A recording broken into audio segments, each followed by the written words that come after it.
I'm getting ready to go out for my second card pull.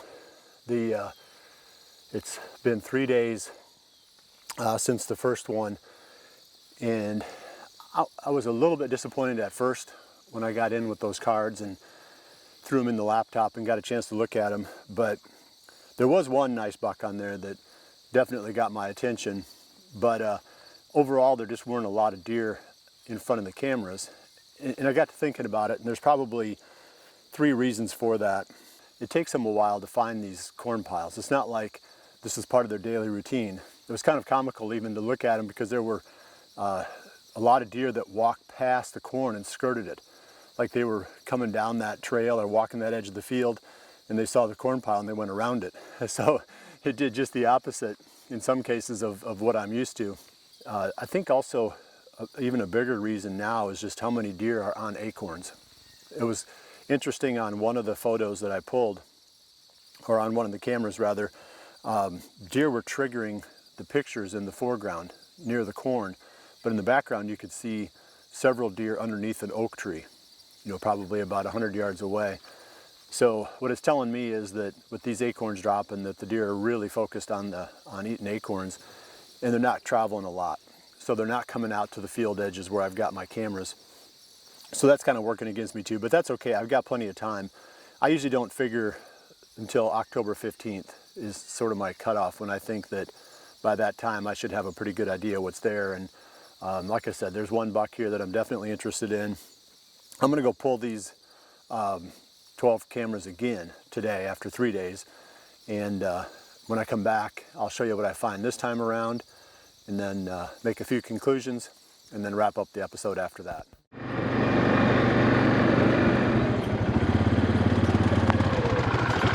I guarantee you, if you look at the crop damage on this bean field, that there's a bunch of deer using this area.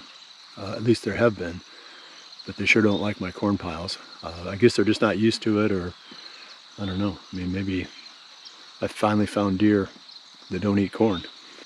But this seems to be the pattern. Like I mentioned on this farm, they just aren't finding these piles, or they just don't care about them. So I'll be back with you in about an hour here after I make the loop.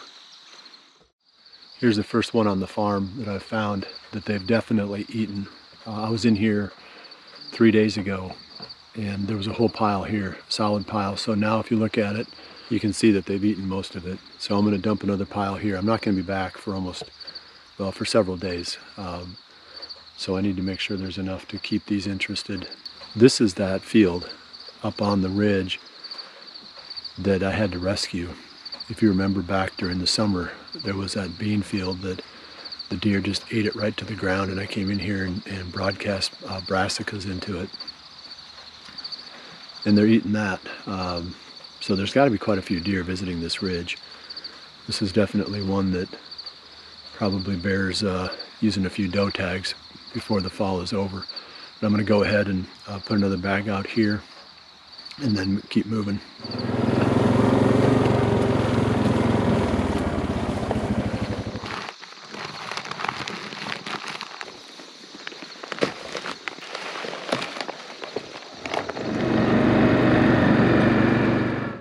I just got back from checking the cameras again for the second time. Still the same situation here, where pictures of younger bucks and does, and very few mature bucks. There might be one buck in there, like I said, that I would consider, but he's probably a fairly young deer too. So it's a little bit disappointing from that standpoint.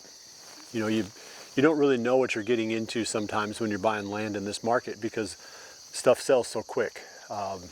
You know, I would have liked to have spent a little bit more time learning about this neighborhood first before I started buying. But you know, it's like I said, beggars can't be choosers right now. It's such a tough market to buy land in, especially here in Iowa, and this part of Iowa it's even worse.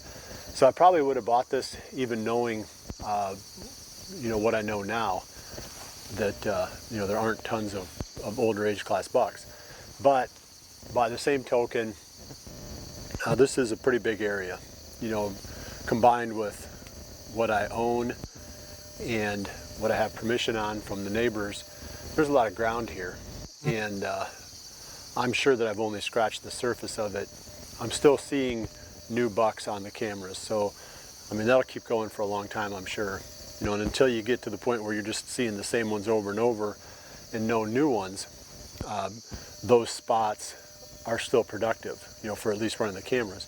So I'm not going to move them yet. I'm going to wait at least one more pull and then make a decision after that. But you know, I got to thinking about it, and one camera per 50 acres in this country is not very much, especially you throw the neighbor permission in. You know, now I'm probably one camera per 65, 70 acres, and that's surely not enough. So I need to move them around more.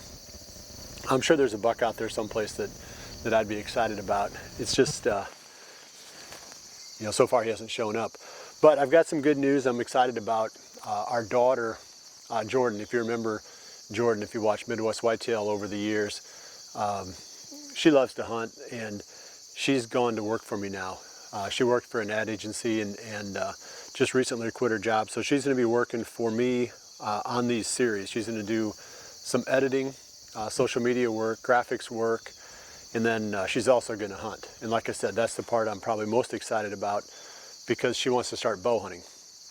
So it's going to be my mission to make sure that she has a successful season and an enjoyable one. And there's plenty of targets here that would be perfect for her. You know, there's bucks here that I wouldn't miss. And that's, again, when you have somebody who's a beginner, last thing you want to do is throw a bunch of restrictions on them. So you want them to be successful, have fun. So Jordan's going to have kind of free reign. Whatever she wants to shoot, any buck that she's excited about, I'm going to cut her loose. So that's exciting. We're working on making a living quarters inside this building. There's an old pole building here. It's in actually pretty good shape, even though it's old. And I'm building a 12-foot by 36-foot area in there where, you know, we can sleep and cook and you know, work, because, you know, if we're going to be here hunting a lot, we're going to need a place to, you know, edit our videos and upload them and do our work. So I'll show you the progress on that as I go along too. It's I'm a little bit nervous about showing too much of the building work that I do here, because I'm not the world's greatest builder, but hopefully I'll get a little bit of help toward the end and make this thing look decent. And then one other bit of news, we're adding sponsors. You know, Hoyt is the title sponsor, and I'm really happy with that relationship. I've added 2 more sponsors. I did add Day 6 arrows, since I'm going to be shooting those anyway. They agreed to support the show. And a friend of mine named Ev Terrell, who used to work for Cabela's, started a new clothing line called Code of Silence. So I'm going to be working with Ev, and we've done a lot of projects before, he and I, developing clothing in the past. So it's just kind of a really nice relationship to be able to get Ev and Code of Silence involved in the show too. So I'll probably have to end up with maybe 3 more along the way, because to make it worthwhile, especially with employees, you know, Jordan, and then I've hired a freelancer to do some filming this fall too. So you got to make a little bit of money in order to pay everybody. So I'm probably gonna need about 3 more sponsors, I'm guessing. But I'm excited about adding 2 more, and I'll just kind of keep you in the loop on the new ones that I bring in as I do. So that's it for this week. And trying to think if there's anything on the horizon here that we need to talk about. Next week I'll pull again and start covering some topics that are more relevant to what we're going to do getting into the first part of the season. Like I said, there's acorns dropping, and opening day might be all about finding oak trees that are dropping acorns, because for sure the deer are staying in the timber. Not a whole lot of activity in some of these food plots. So keep an eye on the oak trees, and I'll see you right back here again next week for the next episode of Hoyt's Bowhunting Whitetails. And remember to always dream big.